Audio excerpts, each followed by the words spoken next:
All right, we'll take just a real quick look here at the footwork and his lower half. Um, Again, at this point, both he and the professional, that back leg is driving towards the target. Again, it drives into that front side. And that front side again works to open the hips as we drive through. And that front leg again, it's going to land bent, and then we're going to begin to drive and work with it as it goes into extension right through release, right after release. Pretty good leg actions there. I wouldn't there's some minor differences going on, but I wouldn't sweat it a whole lot.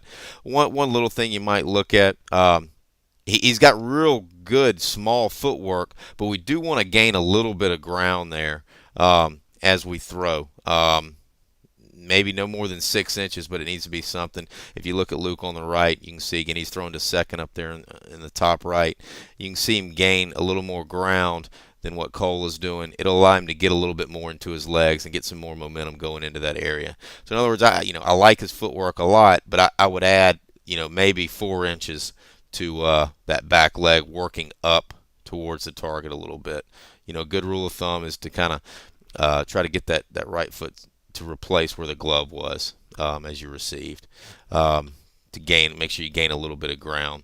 On the throw to third, you can see how Luke's footwork is much bigger as he's always working behind that hitter that's in the right-handed box.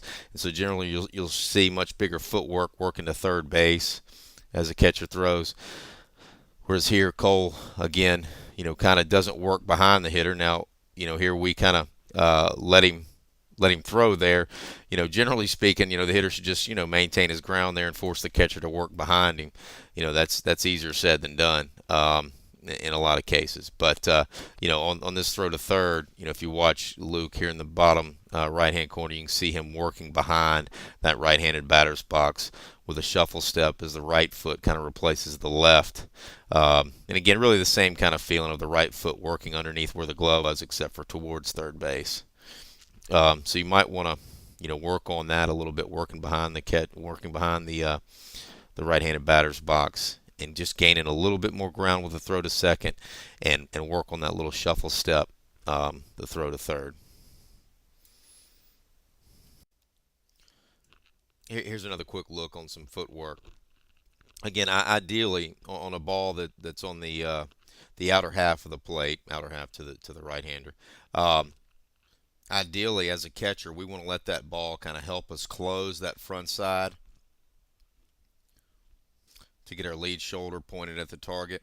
And then, with regard to the footwork, we're now, loaded on that back side as we close down, and then we just simply drive towards that target.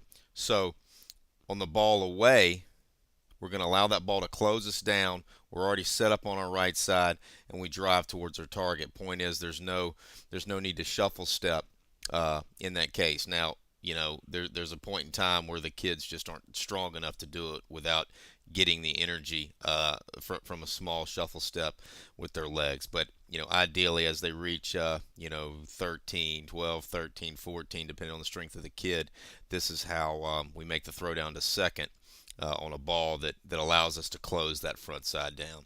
If it naturally closes you down like that, then you should be able to complete the throw without a shuffle step. And here's a ball that doesn't close us down quite enough, and there's just another look at the shuffle step. Again, as we gain just a little bit of ground, working towards the target.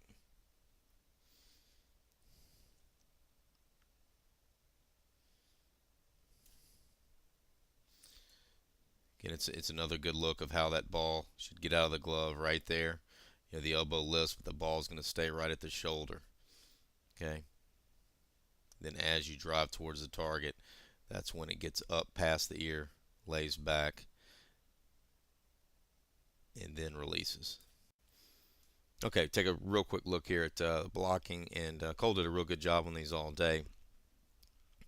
If you look at Luke over here on the right, again, you can see the first thing down should always be the glove. Again, fingers pointing straight down into the dirt as the other hand works behind it.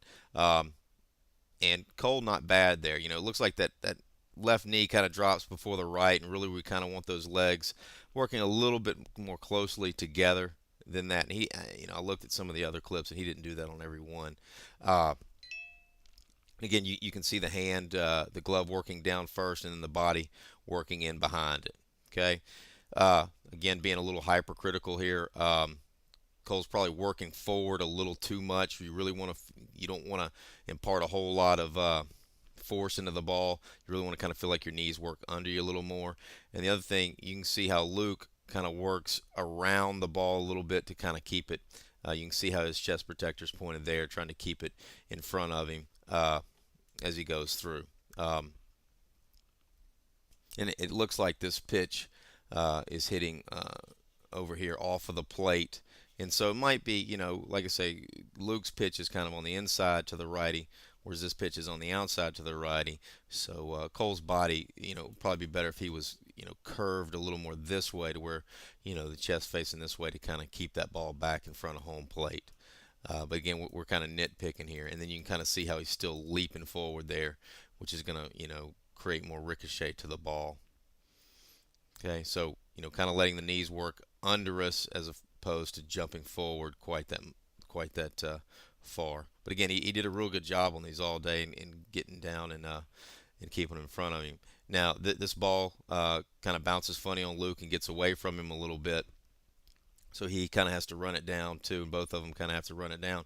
But you can see how much quicker Luke gets to the ball, and this is something that the kids have got to do. They've got to block it, as soon as they have completed the block. They need to locate the ball, get the mask off and get to their feet. We don't want to stay on our knees. You can see how Cole's kind of staying on his knees there.